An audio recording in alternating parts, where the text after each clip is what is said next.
अस्सलाम वालेकुम। बिरयानी के चावलों को चिपकने से कैसे बचाएं? बिरयानी के चावल उबालने से पहले पानी में 2 या 3 छोटे छोटे साबुत प्याज डाल दें और थोड़ा सा नींबू का रस निचोड़ दें। इससे चावल कभी भी नहीं चिपकेंगे, हमेशा अलग रहेंगे।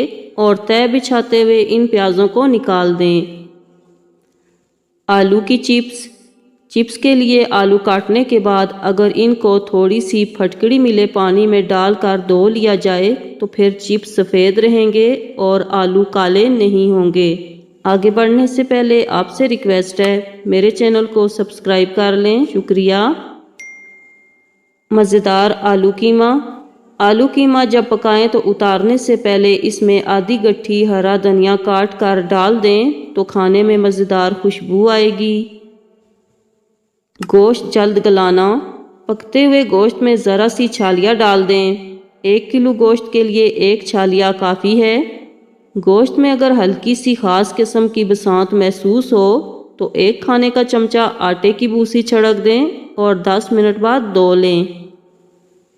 पके हुए कोफ्ते ना टूटें। कोफ्ते पकाते वक्त बीच से हिलाने की बजाय तेजकी को हरकत दें। इस तरह कोफ्ते टूटने से महफूज रहेंगे। पाए की बदबू से निजात।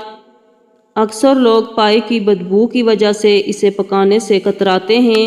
अगर पाए पकाते वक्त इसमें थोड़ा सा सफ़ेद ज़ीरा, दारचीनी और लौंग डाल दिए जाएं तो घर में नागवार महक नहीं आएगी और पाए भी मज़ेदार बनेंगे।